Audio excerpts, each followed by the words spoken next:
Hello. Yeah, I'm going to read an extract from my book. I just realised as I was waiting to come on that at the same time as the song that you just heard was being sung, I would have been doing what I'm about to describe.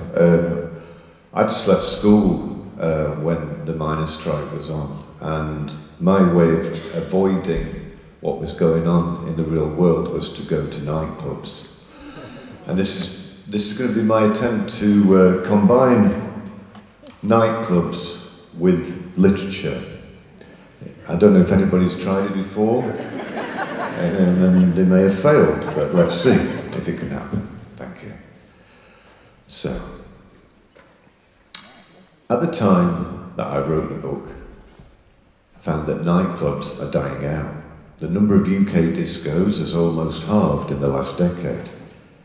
In 2005, apparently there were 3,144 discos in Britain, and it's now down to 1,733, and it's a worldwide phenomenon. And I'm actually disturbed by this news, because I learned so much from my time in nightclubs, and I would like that resource to be there for future generations. The Limit nightclub in Sheffield was where I learned what music does to the human body, where I began to learn more about the physical side of music.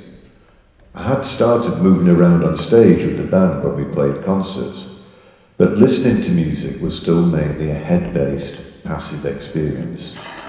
Now, the rest of me got involved. I guess what I'm trying to say is, the Limit nightclub in Sheffield is where I learned how to dance. Dancing didn't come that naturally to me. There was a self-consciousness barrier to get over. Think of being at a wedding. The bride and groom have their first dance and then the other guests move on to the floor and join them. Everyone's a little awkward and stiff at first. They need to get warmed up. It was the same for me in the Limit. Your first dance is always a bit excruciating because you think, oh, everybody's looking at me, or do people move their arms when dancing, or do they keep them down by their sides? You're thinking about dancing rather than actually doing it. But hopefully, after one or two records, you get into it, and then all of a sudden you're moving without thinking about it anymore. You might even find you're waving your hands in the air at some point, and you never consciously thought, oh my God, I'm going to put my hand in the air. You realise that your hand is waving in the air almost of its own volition. It just happened. I may never really have thought of myself as a nightclub person, but once I took the plunge, I loved this brand new way of reacting to music.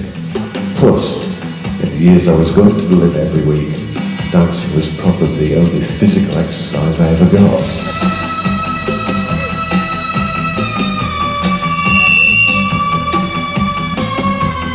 The structure of the night never varied. It was like being at some austere mountain retreat in the Himalayas. But rather than being summoned to prayer 2 hours before dawn by the sound of a gong at 10 p.m. sharp, the DJ would say, "Hi, I'm Paul Lincoln. Welcome to the Limit Club, starting off to 9:11. And the ceremony would begin. He played more or less the same records every single night.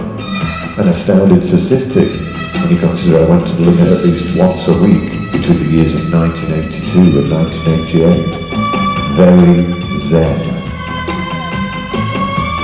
Apart from his inscrutable intro, the DJ didn't talk that much between the records. His other most significant utterance being Steve to the wine bar, which came at sporadic intervals throughout the evening. I always thought this must be some kind of coded message, but quite what it signified, I never discovered. Maybe I should stop overthinking things.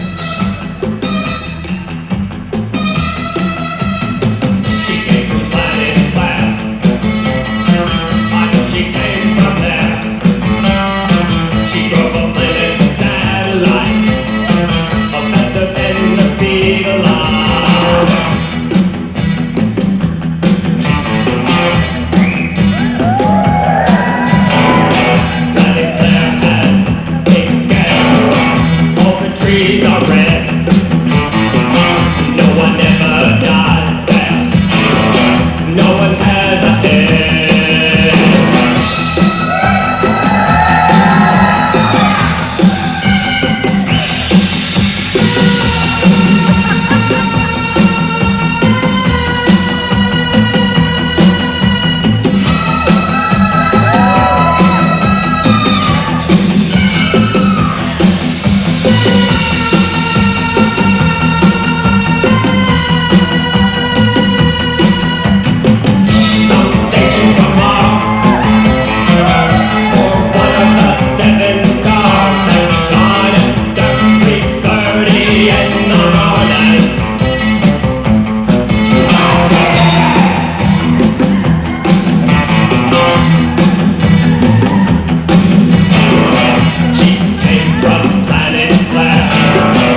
Bela Lugosi's Dead by Bauhaus went down around midnight, of course.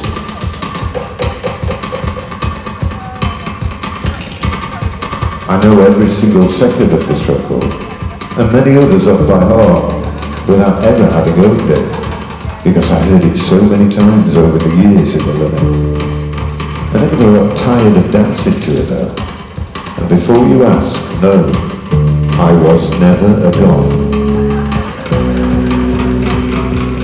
Listen to the way the echoes of the rim shots on the snare drum bounce around you, giving so many options for rhythms to lock onto. You can raise one shoulder at a time, a personal favourite.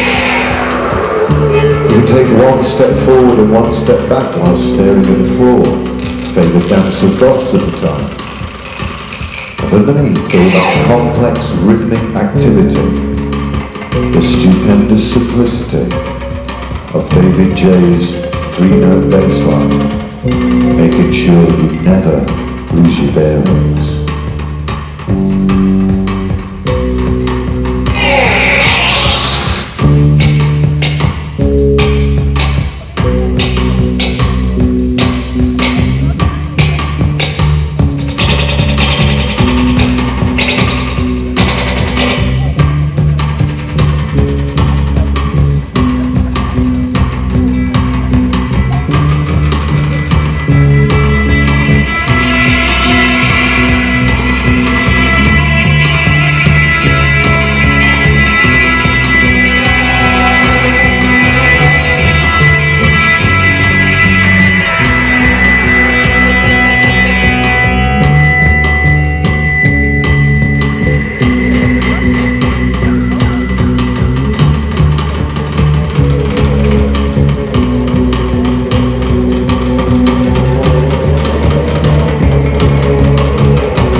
Every second of Bela Lugosi's Dead, but it would appear that's not entirely true.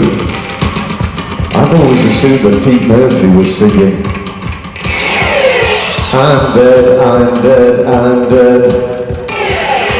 But a visit to a particularly adventurous karaoke bar informed me that the official lyric is "I'm dead, I'm dead, I'm dead."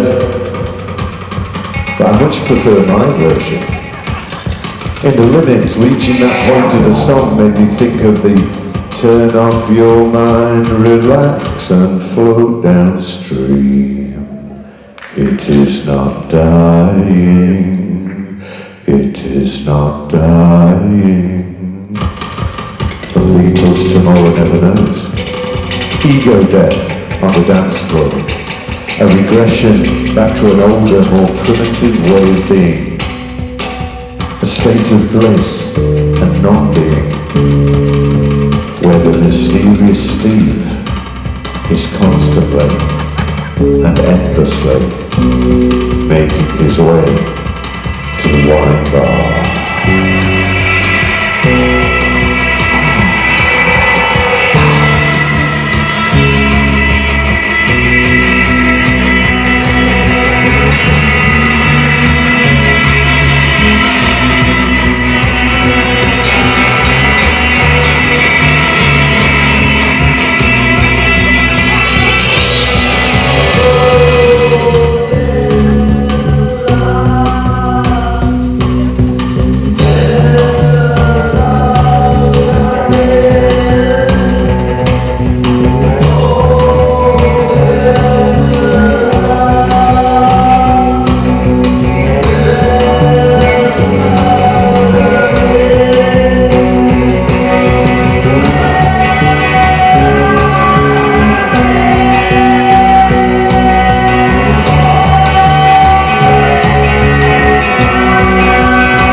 A part of me will forever be on the dance floor of the Midnight Pub.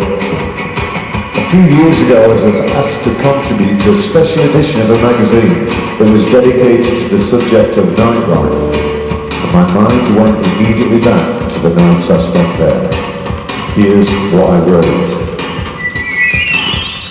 There was once a nightclub that was free to get in before 10 p.m. and you'd get a buzzy eardrum from someone trying to tell you something really earnest and dead interesting, philosophical even, but maybe a bit inappropriate seen as human flies playing in the background, and you're into the subject and everything, but they're shouting so loud to try and make their point that it actually hurts. So you make your excuses and then split, and in a way that walk home is your favourite bit, because nobody else lives in that industrial area. And the buildings are tall and massive against the brownish sky, like a film set they forgot to strike down. And now you are the main character of this movie, and now you can call the shots and conjure whatever darkness you want.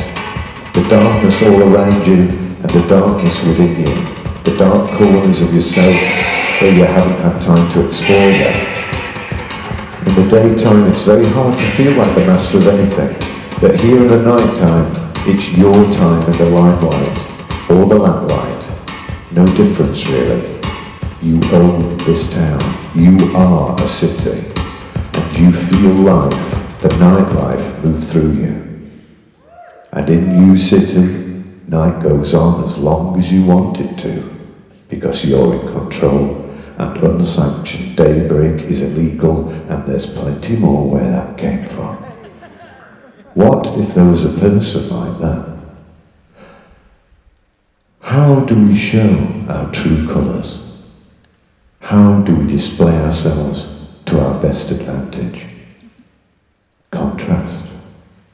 By standing against a dark background, so we show up nice and bright, like jewellery on a velvet cushion, in full effect against the fathomless void.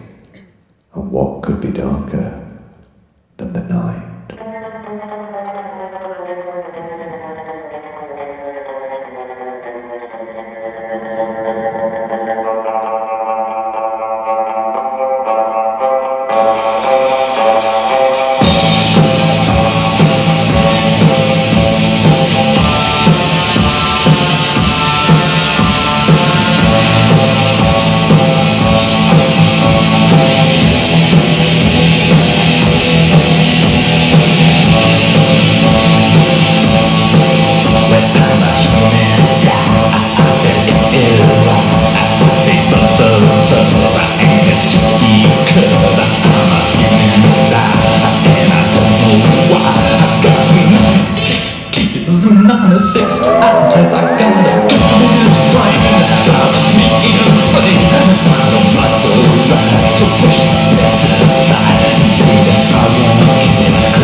Thank you. And remember, keep dancing. Thank you.